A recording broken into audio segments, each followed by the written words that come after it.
You wanted the best. You've got the best podcast. The hottest podcast in the world. The Chris Voss Show, the preeminent podcast with guests so smart you may experience serious brain bleed. The CEOs, authors, thought leaders, visionaries, and motivators.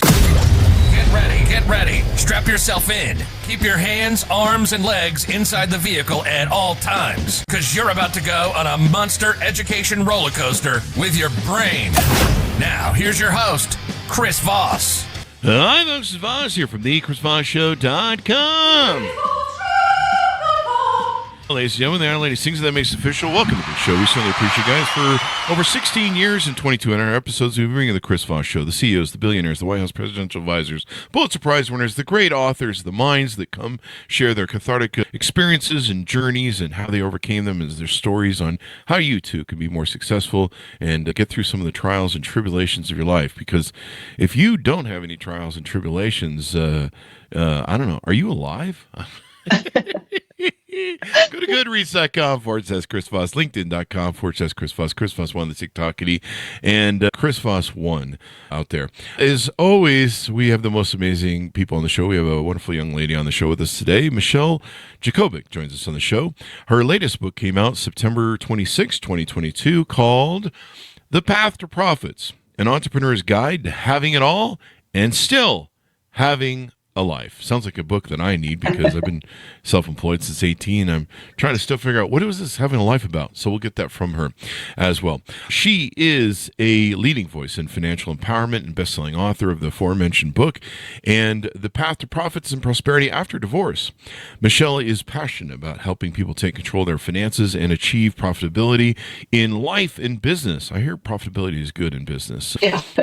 Unless you're in Silicon Valley, then it doesn't matter, I guess. Her inspiring personal story of overcoming debt and growing a multi-million-dollar company is proof that transformation is possible. Welcome to the show. Michelle, how are you? I am fantastic. Thank you so much. Thanks for having me. Thanks for coming. We really appreciate it. So give us a .coms. Where do you want people to find out more about you on the interwebs? Yeah, so michellejacobik.com. You can follow me on Instagram, TikTok, all the places. michellejacobik.com. Kept it super simple for everybody. So give us a 30,000 overview. What's in your newest book?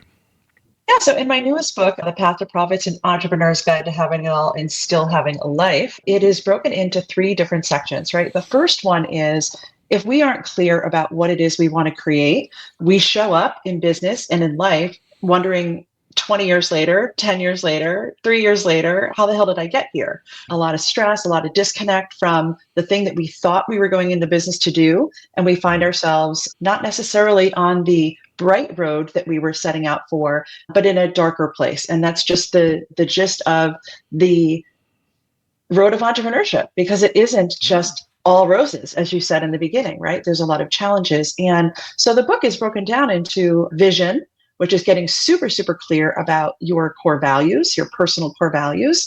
Why are you doing what you're doing? What is the method of impact that you're wanting to make in the world? And really having that be a measurement tool. Like, why are you doing it? What do you want to have happen? What's the freedom that you're after? Because most entrepreneurs are after some form of freedom, whether that's financial freedom, time freedom, travel freedom, whatever that may look like. Freedom from the job, right? Working for somebody else. But if we're not clear about the vision piece and why we're doing what we're doing, there's not even a measuring stick to see whether we're off chart. The middle of the book is there to help people. I call it the flow chapter. Cash flow, make no mistake. As you said, we need to make money in business. If you don't have a profit, you're going to be on that failed business statistic, the 66% that don't make it the 5 years.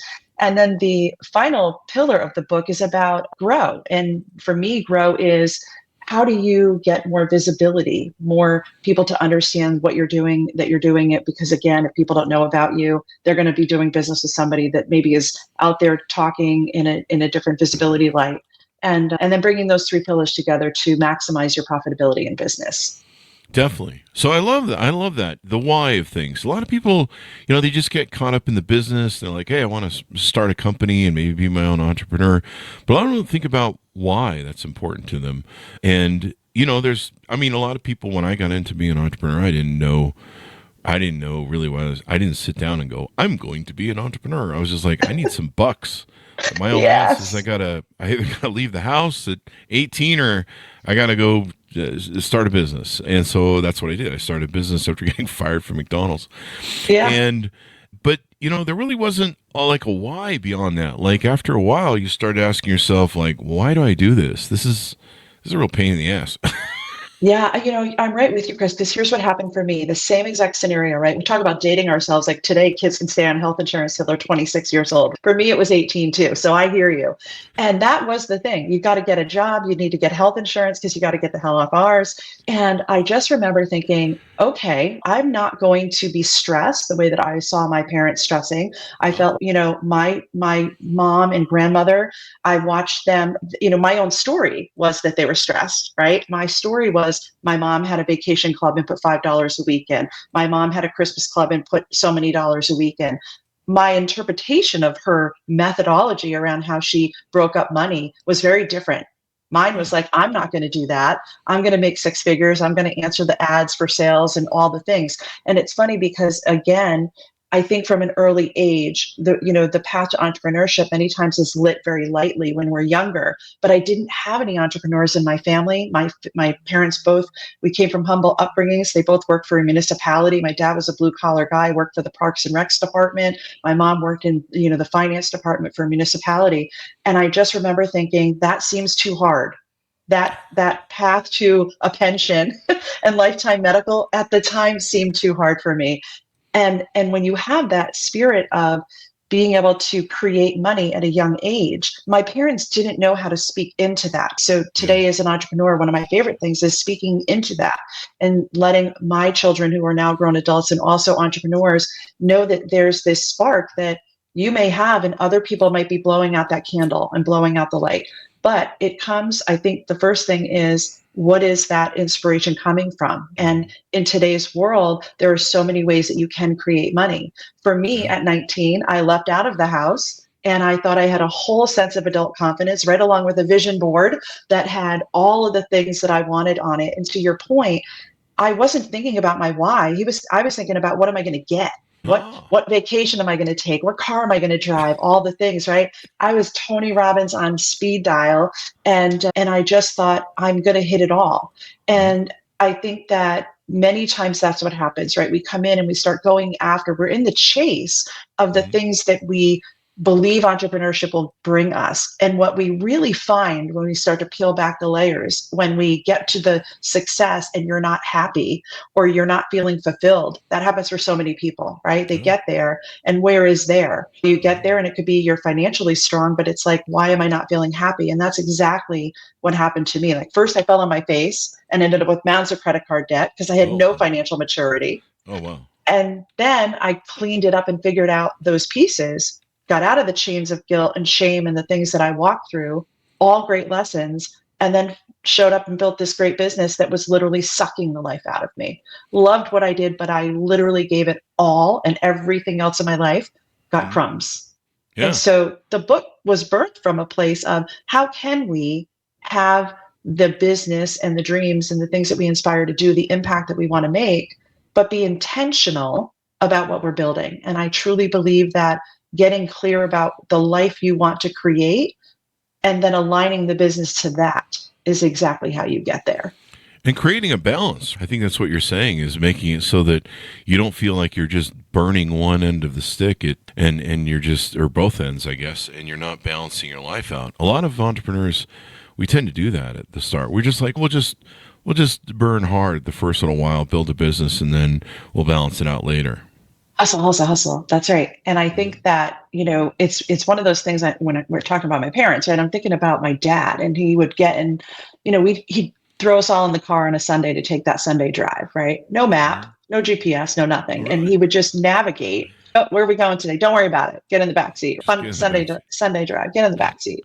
Yeah. And I think to myself today, how many entrepreneurs, if we go on vacation, are we going to show up in a new area, rent the car, and not have our GPS? Hell no. We're not going to navigate that way. We're going to say what it is we want, and we're going to actually use the tools to get us there. And I think what happens with many entrepreneurs is they think that the dream and their passion is enough, that sets the GPS and it starts. But the truth is we need both a financial roadmap and a runway, right? We need time to get there. And we can't expect that, what potentially would be 3 to 5 years is going to happen on a 3-week road trip. And I think that that's really what happens. A lot of people they're just driving and they're not stopping long enough to actually look at, are they on the right road? Are they on the right road? Mm-hmm. I had an interesting entrepreneur journey when we really started hitting our successful companies. I had a few initial ones, and then the ones that really hit with my business partner. And I was getting into businesses because they were investment expedient. We had a model and we're like, hey, let's go do this. So we have an opportunity. We're going to play that opportunity. A lot of entrepreneurs, I don't know them a lot. I don't know that there's data on this, but many entrepreneurs, they find something they love. They find something they want to improve. They find a widget and they go, hey, we want to make this widget better. And they do all that. But the challenge is for me was I never got into anything I really loved. I loved being the CEO. I loved innovating. I loved being in business, but I didn't really love, being in the businesses I was in. And I started, I grew up poor and I got successful, and I was one of those people that I got successful and I'm like, I'm miserable as hell. Yes. I hate this. I hate all of this. And then I was left with what is up with this? And so then I had to go on a journey, and people would come into me and they'd just be like, oh, it's so amazing. You get to do what you love. And I'm like, I hate all of this. I hate it. I don't know what you're talking about. And just trying to come to work every day to do stuff I wasn't passionate about was hard after a while, especially when I wasn't happy. So I went through that journey. I know what that feels like. Yeah. And it feels like a dark road of despair, yet you're supposed to be completely aligned with all of the abundance and blessings that are coming your way. But honestly, I truly believe that entrepreneurship is the spiritual journey. I think that, some of us are taken on one path to find our growth. And sometimes that's, drugs and addiction, and people find their path through that. And then there's entrepreneurship, there's divorce, there's all kinds of places where you can be stretched to grow. And I think that, mindset is as big in entrepreneurship as strategy. Like we always have to be growing. We always have to be doing the internal work. And I think that's where I love this piece of the first onset of the book is about really looking at what is important to you, right? So like when I actually did that work, when I showed up like you, I hired a life coach after like 20 years of like always having consultants, always hitting all the metrics, being super successful. And I'm like, a life coach? Why would I hire a life coach? But like you, I found myself not happy, not fulfilled. And I loved my work. I actually had a different experience, but I didn't love what it was taking from me. And quite honestly, I owned an insurance agency, right? An independent insurance agency, and spent 26 years in insurance. And no one wakes up and says, I think I want to be an insurance agent. No one does that. Okay. I went into it because with my humble upbringings, the guy that I worked for in financial services, when he won a trip, he got free vacations and he took me and another person. And so when I went into the field, it was because, I can take free vacations. I'm good at sales and I connect with people and I get out there and hustle. All the things that I have on my vision board, probably I had 10 vacations on there. I'm just going to crush those goals. And I think that, there's this element of understanding that entrepreneurship, it is mindset, right? We need a warrior mindset. We need to make sure that we're in it for the long haul and that we do the things to take care of not just our business, but our minds and our bodies and our health. The number one statistic, the number one cause of death for agency principals by the age of 50 is massive heart attack. And I was an agency principal, and at 45, that is not going to be my demise. And the day that I made the decision to tell my business partner that I wanted to take an exit plan, literally my top competitor in town, my top competitor dropped out of a heart attack, 49 years old, in his office at 10 in the morning. Whoa. And I think that, too many people find themselves in that place. And I think that the first thing is sometimes you find yourself in a place you are profitable. You have built something amazing, right? But we forget that sometimes we get to build it to sell. Right? Yeah. Too many people go into business and they build it for cash flow, to create a job for themselves, a paycheck. And I love to challenge people and say, wait a minute, build it so that if it does get to the point where your core values change or it doesn't feel aligned or you built something that you just have no passion around, did you build it to sell? Because there's probably somebody out there that if you do it right and you aren't the whole business, that you've actually created an asset that's available for somebody else to take over. I love Cody Sanchez is talking about this all the time, in her book, podcast, and talking about how much opportunity is out there even for entrepreneurs to go and buy an existing business. Yeah. So we have to show up in our businesses and get rid of the financial avoidance. Financial avoidance, when we're in that place, head in the sand, we're not looking at the money. We miss opportunities, there's misaligned spending, there's a lack of financial stability, and we just keep grinding and we're not even looking at the thing that we would really love to be doing. Maybe it's just one piece of the business. So I love that you're bringing this up because I think that, for me, the core values, one of my core values is fun and adventure. If Michelle's not having fun, I know it. When I'm working, and it doesn't mean that I believe in complete balance, right? I think we do compromise, right? There's times where, and seasons in your business where you're going to work harder than other times. But if you can look at your core values and say, okay, my top 12 are this, when's the last freaking time I had any fun, right? And so if you haven't, then you got to realign. And I think that those are the things, right? So you define your vision first, you set your goals, and then you go where aligned opportunities will take you. But everything is based on that GPS being like, okay, I know where I'm going, but I'm going to make sure that I'm passionate about what I'm doing. And it is possible. That's the whole premise of the book. But you can't get there if you're just getting up every day and hustling and trying to figure out how to hit the metrics, even when you're hitting the metrics. Yeah, there's kind of that hustle culture where you're like, I sell my soul and burn my health and everything else to get where I want. And, then you're just always on that hamster wheel. And balance is everything. You spoke to designing your businesses for an exit.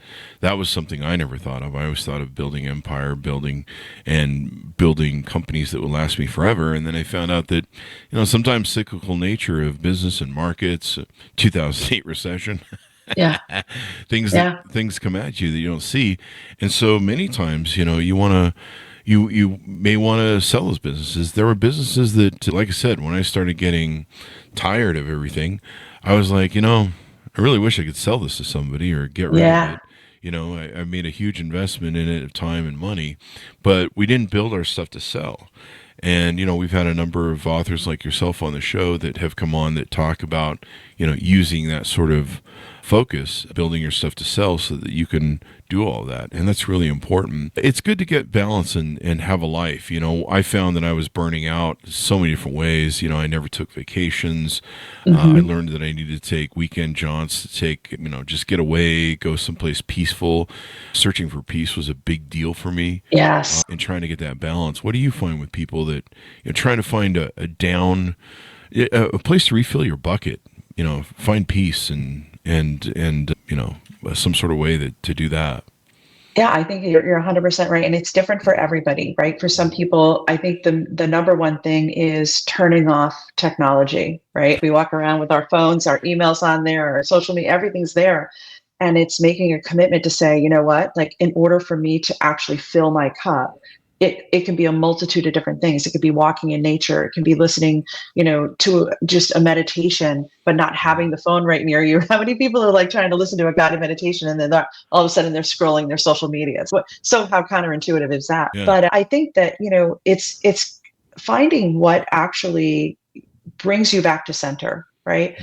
Sometimes it's making time for friends. I think in the Path of Profits, one of the things that I do is I have people go into these 8 pillars, right? So it's not just about the business and it's not just about money. Same thing with prosperity after divorce. It's about going into these 8 pillars of where are you now with your health, right? In that health journey, where are you now? Where do you want to be? What's getting in the way, most importantly, or what are the triggers, right? Because if you don't look at the triggers, then, the triggers are just as important. What are you going to do to remove the triggers when you're figuring out how you're going to prioritize yourself, right? A lot of times we're the ones that we put borders around ourselves and then we move the borders, right? So I think that going in and looking at what is the quality of my personal relationships around me, my circle. Am I giving crumbs to my kids and my partner? Am I giving crumbs to myself? Yeah. And then figuring out, like making a list of the things that you stop doing right? Because a lot of times we just have to come back to the things that actually did bring us joy, the adventure things, the fun things, the quiet things, and I think that the measurement is if you don't have time in your schedule for you to actually fill your cup, there's something wrong with the business model. It's not a sustainable model. Eventually you will hit burnout. For me, it was always, as soon as I got off a vacation, I wasn't even off the plane. I already had the next one planned. And I just was like, that's my reward. That's my reward, right? Every so many weeks I'm taking, and I took great vacations, but at the cost of, I could have done something every day or a couple of times a week to actually fill my cup, and prevented that. Even today, before we hopped on this call, I went and took an hour walk, and I could have in the past, me would have talked myself out of that. Right. Well, it's a great way to refresh yourself and, of course, get all the blood moving and you feel good. Like I feel more alert and succinct by going to the gym. And, it's just one of those things. But, yeah, it's important that people learn this in life. And I think sometimes what burns us out is we don't delegate enough. Do you want to speak on that a little bit? Yeah, absolutely. I think that it's super important. I'm somebody that will sit down on Sunday evening rather than Monday morning, take, an hour on Sunday evening, kind of prep for my week, right? I'm a huge proponent of just brain dumping. I set a timer for 10 minutes and if I brain dumping ADHD, right? If I just get it out, then I can take a look at the list. And I think it's important to take a look at that list. The way I break it down is, what do I need to do? What do I need to delegate, and what do I need to dump? What's on this list that I have no business even having? Where did this thought even come from? Right. So it's do, dump, delegate. And I think that too many times the day goes and we have this laundry list of things that we need to do, and we forget that we actually have somebody else that can do it. Now, this morning, right, I said to my son on his way out the door to work, I'm like, hey, you want to cook dinner tonight? And he said, sure. We have to ask. Instead of me having to figure, and he went in the freezer, took out some food, and I have no idea what we're having, but I know I'm not doing it, right? And I just was like, as I had just finished my brain dump, and I'm like, oh, this is so good. It's beginning of the year, and I'm already asking. And I think that the thing is, you have to have a process for getting the things out of here onto paper, so that you can actually look at that to-do list and then navigate how do you delegate and who's it going to. Yeah. I like how you did it too, where you got him to buy in instead of, throwing it as a command. Yes, like, absolutely. You do it or else if you want to live here. Yeah. Yeah. No one wants that, right? Nobody wants that. I don't know. I like yelling at people in that way, but that's just me.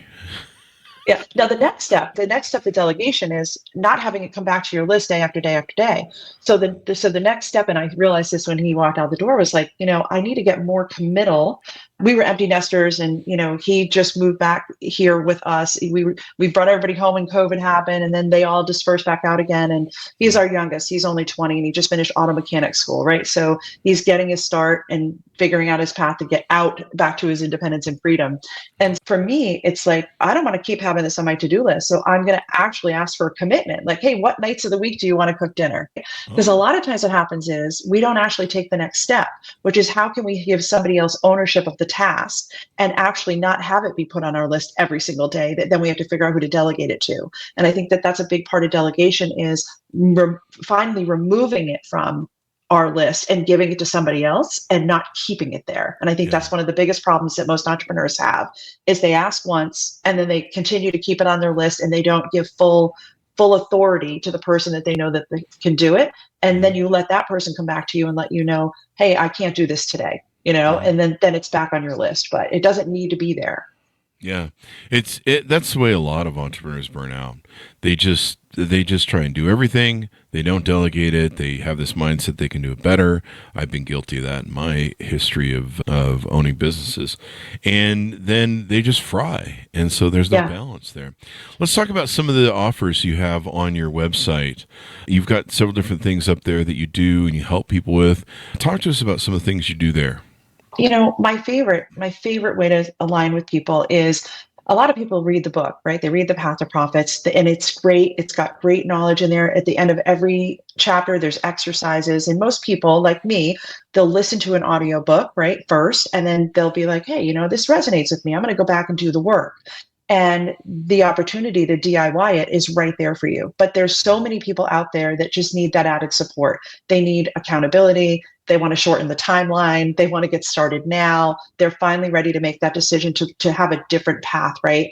And so there's this emphasis around the money in the book and budgeting and the marriage between your personal finances and your business overhead and how you structure 5 revenue goals for the year. But the path to processing out, your cash flow projection, but mirroring and blending your personal finances and your business. So it goes under the hood to both of those areas and gives people the roadmap to do it. But my favorite offer is the fact that you don't have to do it alone, right? It's called the Savvy Entrepreneurs Financial Foundations Program. We walk with people one-on-one. This is not group work because everybody has different things that they need to work on. Some people need a debt repayment strategy, some people don't. And I love doing it one-on-one. So that is my favorite offer because it allows me to first leap with a vision and goal session. If there's a couple, even if you're the business owner, but you have a spouse and you want to kind of come together and talk about what are your core values and vision, we start with that. And then I lean into the going under the hood of the personal finances and the business finances and doing the analysis, then coming back into supporting the entrepreneur with what I see and getting their buy-in and feedback and conversation going around the things that they're probably avoiding, and then build out the tools for them.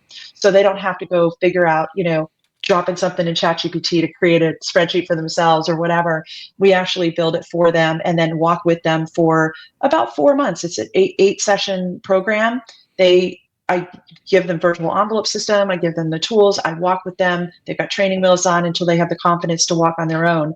It is life-changing, right? Like the things that the feedback that I get is, oh, you're the Marie Kondo to my finances, right? Or the closet organizer to my finances. It saved my marriage is the first one I love. Mm-hmm. Entrepreneurs come to me all the time and say, what's happening? I'm not sharing. They know my spouse knows the stress, but I don't share what's really going on. We owe the IRS $60,000 and my spouse doesn't know, right? We have $80,000 of credit card debt on the business side and my spouse thinks we have 4 on the personal side. I can't keep doing this thing. And so sometimes I'm just working with the entrepreneur and getting unstuck in that avenue. But that's my favorite offer is the invitation to do the work. I don't believe you have to make this decision in January. I think that you can make that decision any day, any week, any quarter, any month, to just make a decision that you want something different. And that is one of the offers that will change the most, have the most impact in the decision to make a change around the financial avoidance. So that's one of my favorite things.